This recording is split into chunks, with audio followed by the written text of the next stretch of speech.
So now what we're going to do is take a look at our steak that's on the grill here. Cole's going to give it a temp to see where we're at. Oh, look at that pineapple upside down cake. Ooh, that is a focaccialakia. So there's the one that we did. Boom, 135. That's perfect. I'm going to give Cole the big green egg non-slip cutting board. Oh, yes. Those are perfect.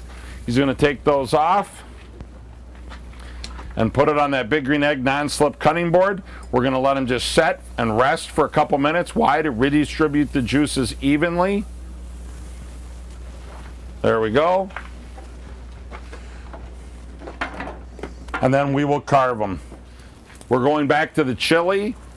Does the burger look like it's brown, Cole? It is done, yes. Perfect. So if that's the case, I'll come over. I'll help you real quick while he's browning that up.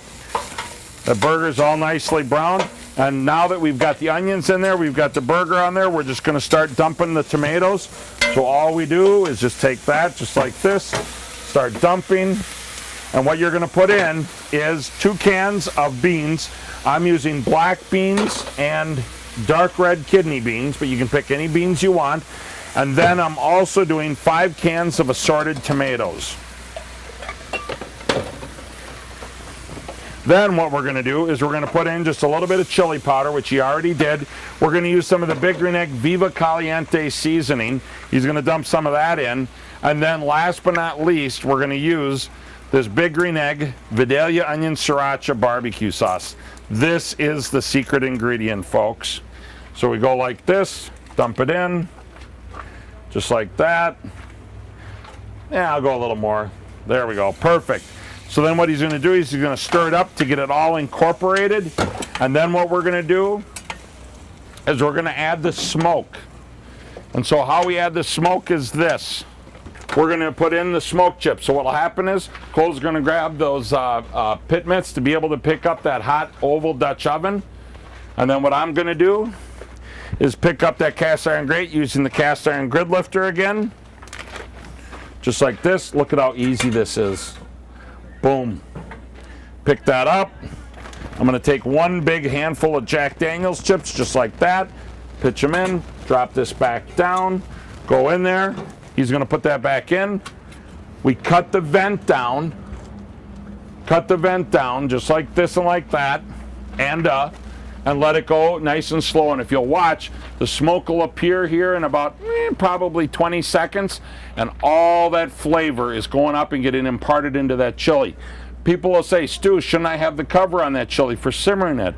Well, the problem is if you had the cover on there, the smoke wouldn't get into the chili. That's why I always tell people this great story. People come up to me and they say, Stu, I got this great fish recipe for you. I take this fish, I put it in foil, I top it with lemons and butter, and I put it on the grill.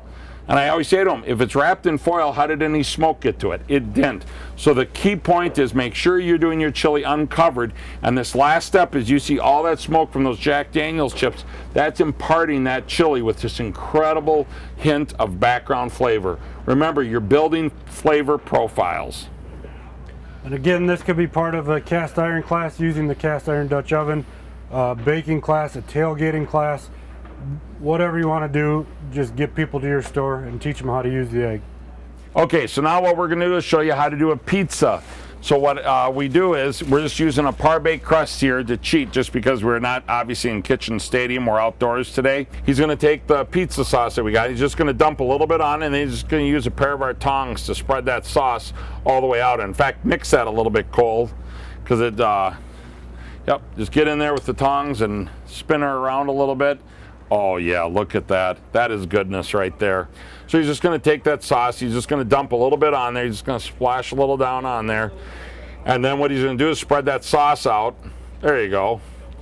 And then spread it out, and then you're going to use whatever toppings you want. For today, we just kept it simple, and all we're just going to do is use pepperoni on it. So we're going to top ours with pepperoni and then put some cheese on and onto the egg.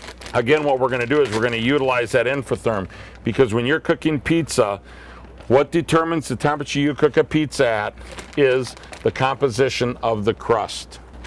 How much hydration, water usage, what kind of flour you're using will all determine what is the ideal temperature to cook a pizza at. A lot of people get all wound up and they go, oh my goodness, this is so awesome.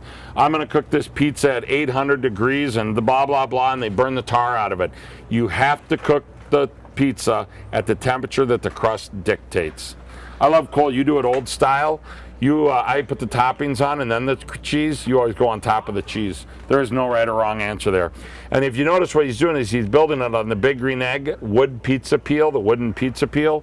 And what's awesome about that is I think that the wood allows the pizza to release a little bit easier off of there. So obviously he's going to go over to that XL Big Green Egg. Also, like we did with the stromboli, if you were using a raw dough, you could use that parchment paper underneath to keep it from sticking, or put a little cornmeal or rice flour down on your peel, and that lets it release easier also. So these ones are a thin crust. Typically you would do that at 550 to 600 degrees, even up to 700 depending on how thick it is. The thicker the crust, the lower the temperature, and often the lower in the egg you want to cook it. The lower in the egg it is, the more it'll cook the crust. The higher in the egg it is, the more it'll cook your toppings.